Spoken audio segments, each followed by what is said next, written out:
Right, so we are recording. This is our potentiation phase, gets the central nervous system firing, gets the rest of the body ready to go for the session. So we're going to start off with some kneeling rotations.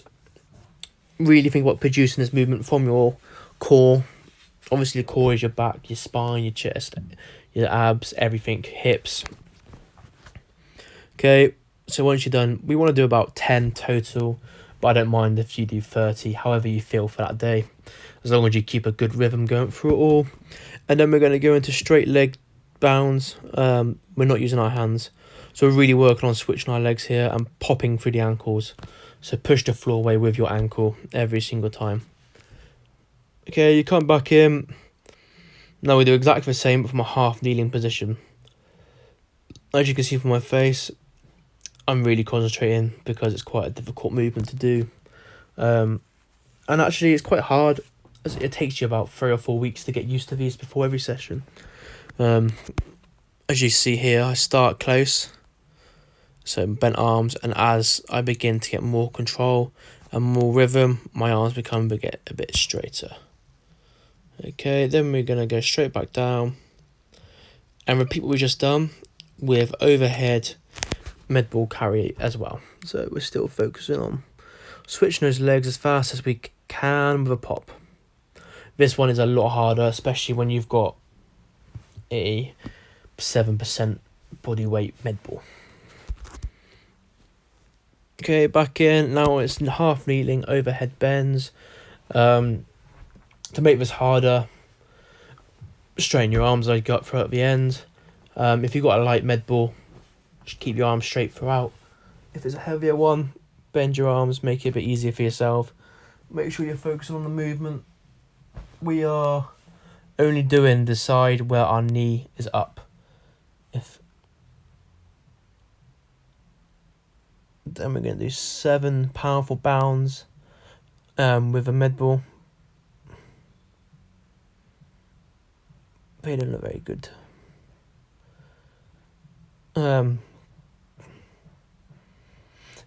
For this phase of a warm-up, this is up to you as a person. I normally like to wear my athletic spikes on the track. Today I chose to wear my shoes, and I think it clearly shows the difference. So now we are going into more kneeling rotations. This is, I can hear music. Got a speaker over here. And I'm just going to try and do it to the beat of a song. So if you've got any music playing, make sure you're doing it to like a rhythm of a song. And then we're going to go into our ankle dribbles. So as you can see here, I'm going to work out the height, which is my ankle, and think about you're trying to move forward in a running motion, but you've got to step over your ankle every time, building up to mid-calf height. Then we come back in, kneeling side bends. These are hard, especially with straight arms with a heavy weight. Try and think of you like a clock when you're doing these, and move to like a metronome or a beat. Try and keep it rhythmic throughout. And then we're going to do, start further back. So before we did ankle calf, now we're going to do ankle calf knee. So every 10 meters we move up this imaginary step we've got to go over. So I'm going over my ankles now. I get 10 meters. Now I've increased it to my ankles, and now it's going up to my knee. Just trying to work on that front side mechanics. Here we have tightrope walks. So we're going to start with a rotated foot, so our feet are facing in, and then as you progress throughout this 20-meter tightrope walk, you're going to aim to try and have your legs cross over.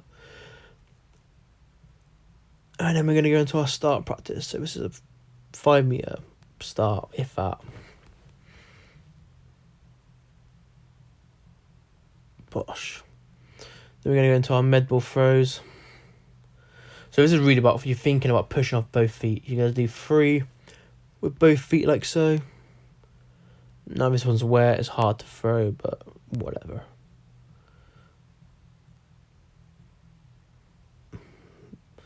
pushing up throughout both feet. Now, pushing up through both feet. That's 3 done total. Now we've done our 3, we're going to go into a split stance, pushing through both feet. Okay, so this is going to really translate across to when we're doing our sprints and our starts. Pushing through both feet. Now we're going to go into a 10-meter sprint or 10-meter acceleration. So you see I'm starting further back. Tighten up my shoelaces because I thought my last start wasn't the best, obviously.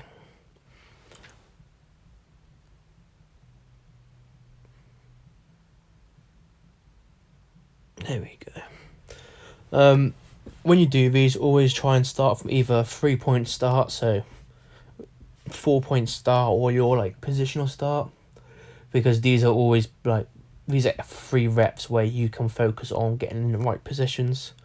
Getting into the right positions, you need to start your accelerations off. Now to my fun part. You get a ball. I've got a tennis ball. I'm going to throw it as hard as you can into the ground. You might think, oh, what's that going to do? We're just going to prime our central nervous system in the upper body now. We've done all loads of lower body stuff.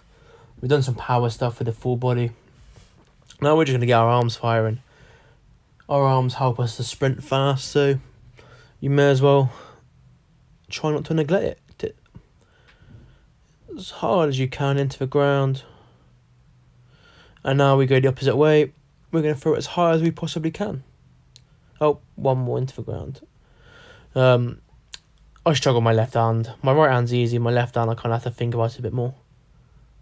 You can see the difference. See here? Boom. Not thinking about it.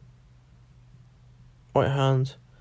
Not quite as good yet. I haven't got quite the flick. And now we're going to go underarms high as we can.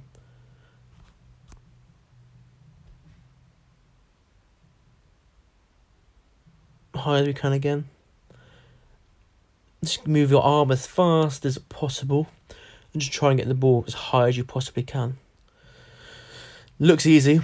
These are actually quite hard, to be fair, because it is max effort every single time. Boom. Okay, now we've done this. We're just going to do a 90% roughly 20-meter sprint from a start. And now we're ready to rock and roll. This will probably take you about 9 minutes, if that. But your body feels ready to go. And now we're ready for the main block of work.